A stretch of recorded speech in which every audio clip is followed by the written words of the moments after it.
Hello students, welcome once again in Shri Shyam study point. और जैसे कि आपको पता है, सीरीज ऑफ लेक्चर हमारा चल रहा है फंडामेंटल यूनिट ऑफ लाइफ, जो कि सेल होती है उसके ऊपर। तो बहुत इंपॉर्टेंट चैप्टर है। आप छोटी क्लासेस से पढ़ते भी आ रहे हो इसको और हायर क्लासेस में पढ़ते भी जाओगे। और हम एक लिविंग ऑर्गेनिज्म है और हमारे अंदर ये मोस्ट इंपॉर्टेंट पार्ट है, हमें बनाने वाला पार्ट जो है वो सेल है। तो सेल के अंदर हमने अब तक क्या पढ़ा उसका थोड़ा सा रिव्यू मैं आपको बताता हूं कि सेल के अंदर हमने जो सबसे पहले पढ़ा था कि सेल के जो कंपोनेंट्स हैं वो कौन कौन से हैं, मेन कंपोनेंट्स हैं वो कौन कौन से हैं, प्लाज्मा मेम्ब्रेन के बारे में हमने पढ़ा, फिर सेल ऑर्गेनेल्स के बारे में हमने पढ़ा। देन अभी हम पढ़ रहे हैं न्यूक्लियस के बारे में, जो कि आज हम वैसे शुरू करेंगे। तो आज जो हम टॉपिक ले रहे हैं न्यूक्लियस, जो कि एक बहुत इंपॉर्टेंट, जैसे कि हमारा ब्रेन है, हमारे अंदर ब्रेन होता है। मैं ये हाथ हिला रहा हूं, आप ये पैर हिला, आप अपने पैर हिला रहे हो, लिख रहे हो, डांस कर रहे हो, चल रहे हो। These all activities are controlled by brain. Brain हमारा कंट्रोल सेंटर होता है। उसी तरह से सेल का कंट्रोल सेंटर भी न्यूक्लियस होता है, डायरेक्टर ऑफ द सेल बोलते हैं। जैसे कि कोई भी आपका स्कूल ले लो, आपके स्कूल में जो चीज किस तरह से मैनेज होती है, वो आपके डायरेक्टर जो स्कूल के हैं वो क्या करते हैं, सारा का सारा जो है फाइनल एक हर साल का एक बजट बनाते हैं, एक हर साल का एक पैटर्न अरेंजमेंट करते हैं कि इस तरह से ये काम इस बार स्कूल में होने हैं। तो वो काम किस तरह से होने हैं वो सारा का सारा director of the school decide करता है। ठीक है, उसी तरह से न्यूक्लियस भी क्या होता है, सेल का एक डायरेक्टर है। सेल क्या काम करेगी, किस तरह से सेल का मेटाबॉलिज्म चलेगा, सारा का सारा सेल को मेंटेन करवाना, उसका फंक्शन एंड स्ट्रक्चर सारा का सारा न्यूक्लियस के हाथ में होता है, न्यूक्लियस के अंदर होता है। वो हम पढ़ेंगे कि किस तरह से। तो let's start with the nucleus. Nucleus क्या है, सबसे पहले तो न्यूक्लियस है क्या। तो न्यूक्लियस जो है वो क्या है, it is a double membranous. Nucleus की डेफिनेशन क्या दोगे, it is a double membranous oval और spherical shape structure. Double membranous oval और spherical structure present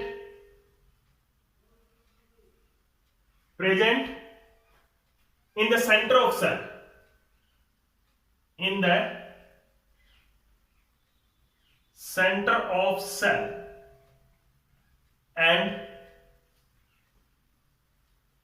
control all the activities of the cell.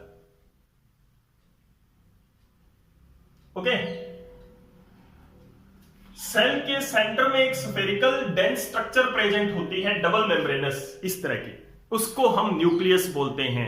ठीक है, तो एक डबल मेम्ब्रेनस ओवल शेप या स्फेरिकल स्ट्रक्चर होती है in the centre of the cell, उसको हम क्या बोलते हैं, जो कि सारी सेल की एक्टिविटी को कंट्रोल करेगा, उसको हम क्या बोलते हैं, न्यूक्लियस बोलते हैं। And who was the scientist who discover this nucleus, कौन था वो साइंटिस्ट जिसने इस न्यूक्लियस को डिस्कवर किया था। मोस्ट इंपॉर्टेंट क्वेश्चन आ जाता है सिम 1 मार्क्स में, तो रॉबर्ट ब्राउन आपका आंसर होना चाहिए। Robert Brown was the scientist who discover the nucleus first. Nucleus cell के अंदर होता है, उसने डिस्कवर किया था, रॉबर्ट ब्राउन ने इसको डिस्कवर किया था। अब चलते हैं इसकी स्ट्रक्चर की और थोड़ा और पढ़ लेते हैं कि न्यूक्लियस क्या है, कैसे काम करता है। तो स्ट्रक्चर की बात हम करें अगर न्यूक्लियस की, तो किस तरह की स्ट्रक्चर होती है। तो स्ट्रक्चर ऑफ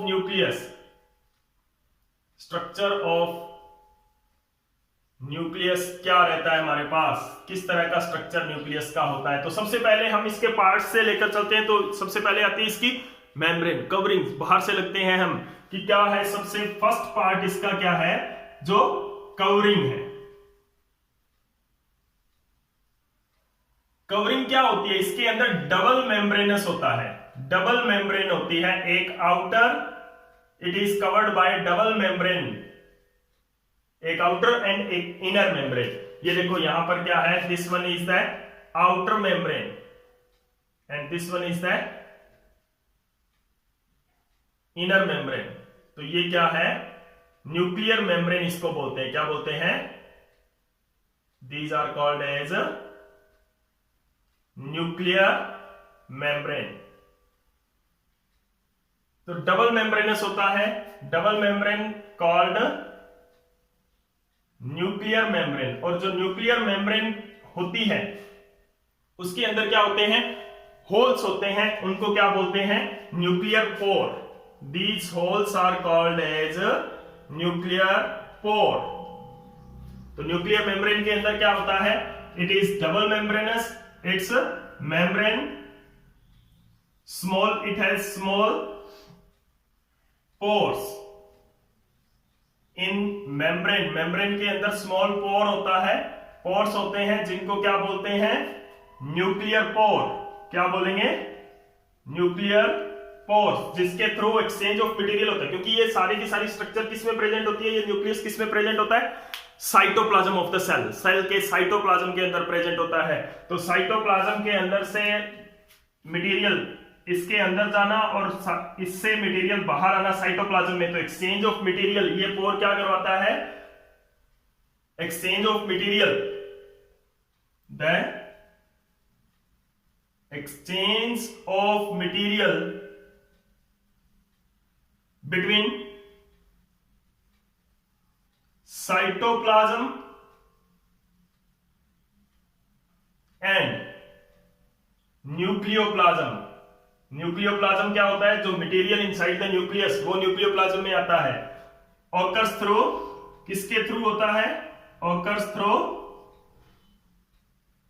न्यूक्लियर पोर। तो न्यूक्लियर पोर का क्या फंक्शन है यहां पर? Exchange of material between the cytoplasm and nucleus. Nucleus और साइटोप्लाज्म, क्योंकि ये सेल के अंदर प्रेजेंट होता है और सेल का जो मास होता है, अंदर जो पार्ट होता है उसको साइटोप्लाज्म बोलते हैं। तो साइटोप्लाज्म और न्यूक्लियोप्लाज्म के बीच का जो एक्सचेंज ऑफ मटेरियल होता है, that is occurs through these pores, nuclear pores.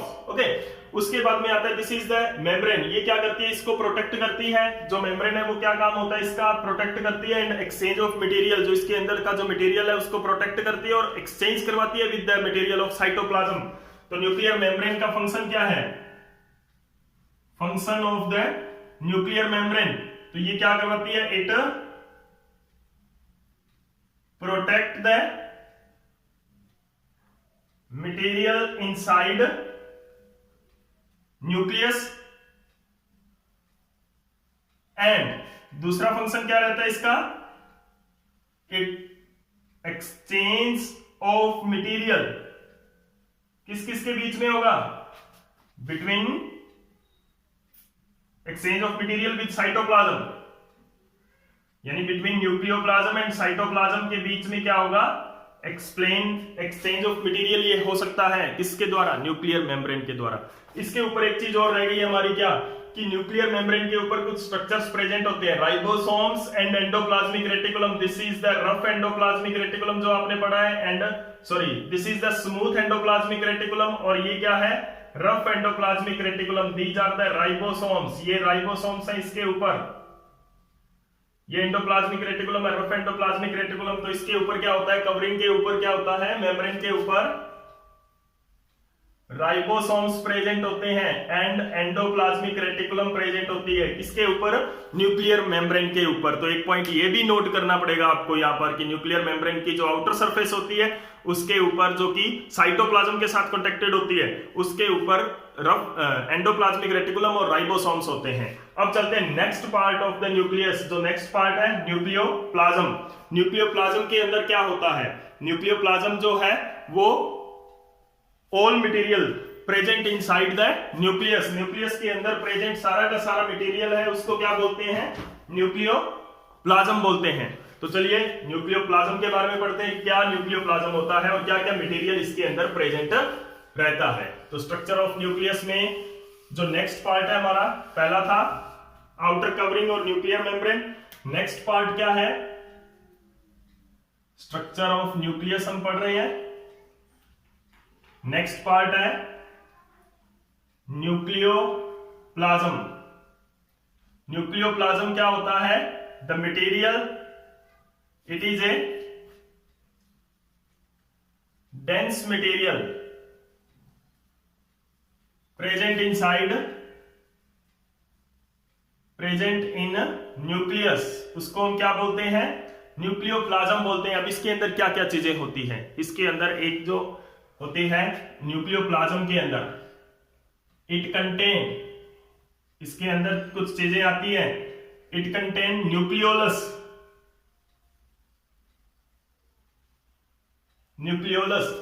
ये क्या है, दिस स्ट्रक्चर, ये जो आप स्ट्रक्चर देख रहे हो डेंस स्ट्रक्चर, ये वाली, ये क्या है, न्यूक्लियोलस है।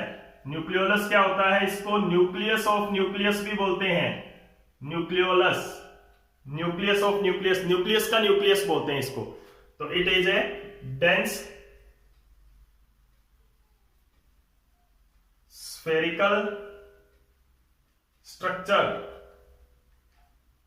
प्रेजेंट इन न्यूक्लियस, न्यूक्लियस के अंदर प्रेजेंट एक डेंस स्फेरिकल स्ट्रक्चर होती है जिसको हम क्या बोलते हैं, न्यूक्लियोलस बोलते हैं। It is the ribosomal factory बोलते हैं इसको, आरएनए फैक्ट्री बोलते हैं। It is RNA factory, okay, RNA factory होता है, या सॉरी राइबोसोमल फैक्ट्री होता है, आरएनए प्रोड्यूस करता है। हायर क्लासेस के अंदर जाओगे ना आप, तो आप आरएनए डीएनए के बारे में पढ़ोगे डिटेल में, तो वहां पे आपको पता चलेगा कि जो आरएनए है वो राइबोसोम को बनाते हैं। तो इनके अंदर क्या होता है, it is composed of RNA, RNA का बना होता है, composed of RNA which form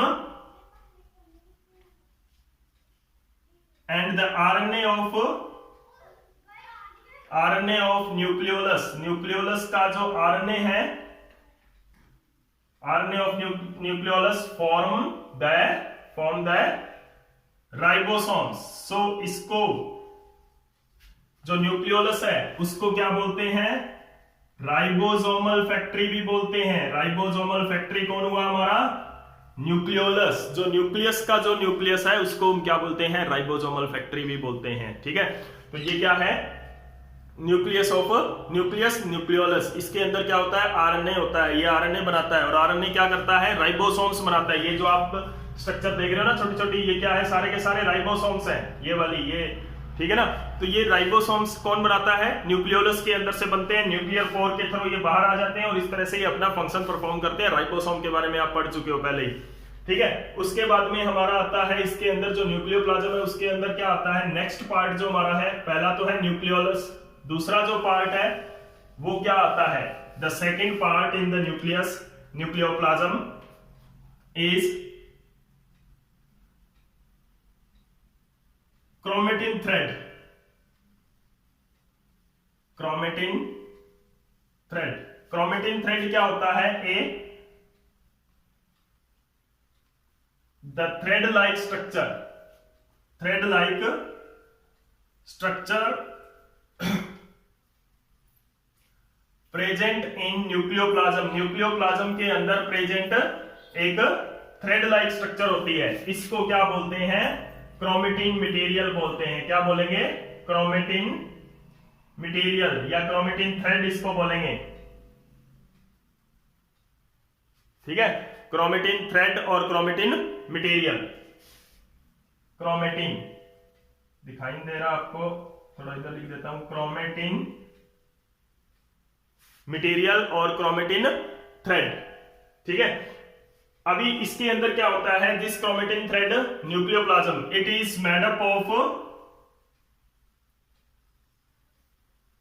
it is made up of DNA. DNA क्या होता है, deoxy, D for deoxy, R deoxy ribo, D for deoxy ribo, N for deoxy ribo nucleic, and A for acid. तो deoxy ribo nucleic acid, इसके अंदर क्या होता है, deoxy ribo nucleic acid की एक थ्रेड लाइक स्ट्रक्चर होती है, ठीक है ना। क्रोमेटिन थ्रेड, इसको हम डिटेल में पढ़ेंगे आगे। विच कंट्रोल, डीएनए क्या करता है, DNA control all activities of cell, सारी की सारी एक्टिविटीज है वो कंट्रोल करता है, यानी कि सेल की सारी एक्टिविटीज कंट्रोल करने वाला कौन है, यहां पर डीएनए है, जो कि एक थ्रेड लाइक स्ट्रक्चर के अंदर, इसके अंदर प्रेजेंट होता है न्यूक्लियस के अंदर। तो ये था हमारा न्यूक्लियस की स्ट्रक्चर के बारे में। क्या पढ़ा हमने अब तक न्यूक्लियस की स्ट्रक्चर में, it is a double membranous structure, 2 membrane होती है इसके ऊपर, एक आउटर मेम्ब्रेन और एक इनर मेम्ब्रेन, दोनों को मिला के क्या बोलते हैं, न्यूक्लियर मेम्ब्रेन बोलते हैं। तो nuclear membrane is the outer covering of the nucleus which is double membranes, 2 membranes होती है उसकी, ठीक है, outer and inner nuclear membrane. Nuclear membrane के अंदर क्या होते हैं, न्यूक्लियर पोर्स होते हैं जो कि exchange of material between cytoplasm and nucleoplasm करवाते हैं। न्यूक्लियोप्लाज्म और साइटोप्लाज्म के अंदर यानी कि इससे मटेरियल बाहर आना, बाहर से मटेरियल अंदर जाना न्यूक्लियर पोर्स के थ्रू होता है। न्यूक्लियर मेम्ब्रेन के ऊपर राइबोसोम्स प्रेजेंट होते हैं और एंडोप्लाज्मिक रेटिकुलम प्रेजेंट होता है आउटर सरफेस के, इसके आउटर मेम्ब्रेन पर होता है, इनर मेम्ब्रेन पे नहीं होता, आउटर मेम्ब्रेन पे होता है, ध्यान रखना। ओके, अब देखो न्यूक्लियस के अंदर क्या होता है, न्यूक्लियोप्लाज्म, जितना भी सारा मटेरियल आप न्यूक्लियस के अंदर देख रहे हो वो क्या होता है, न्यूक्लियोप्लाज्म होता है। अब जो न्यूक्लियोप्लाज्म है उसके अंदर क्या क्या चीज होती है, एक तो डेंस स्फेरिकल बॉडी आपको यहाँ पर दिख रही है, क्या है ये डेंस स्फेरिकल बॉडी, न्यूक्लियोलस है। न्यूक्लियोलस क्या करता है, आरएनए बनाता है, और आरएनए क्या बनाते हैं, ये राइबोसोम्स बनाते हैं, आरएनए है वो राइबोसोम्स बनाते हैं। उसके बाद में एक थ्रेड लाइक स्ट्रक्चर होती है जो कि डीएनए होता है एक्चुअल में। तो एक्चुअल में जो डीएनए है वो क्या करता है, कंट्रोल करता है सेल की सारी एक्टिविटीज को। तो हम पढ़ रहे हैं कि nucleus director of the cell है। वो डायरेक्टर कैसे बना, इसी डीएनए की वजह से वो डायरेक्टर बना। ये डीएनए ही है जो सारी एक्टिविटीज को कंट्रोल करता है। अब देखो न्यूक्लियस कौन कौन सी सेल के अंदर प्रेजेंट होता है, किस सेल के अंदर एब्सेंट होता है। तो न्यूक्लियस के बारे में अगर मैं बताऊं आपको कहां कहां पर ये प्रेजेंट होता है, न्यूक्लियस जो है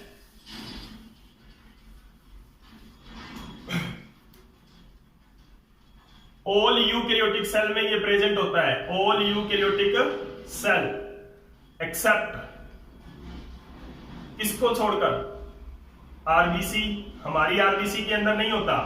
तो यानी कि मेमेलियन आरबीसी, जो मैमल्स होते हैं, मेमेलियन आरबीसी में ये नहीं होता। फ्लोएम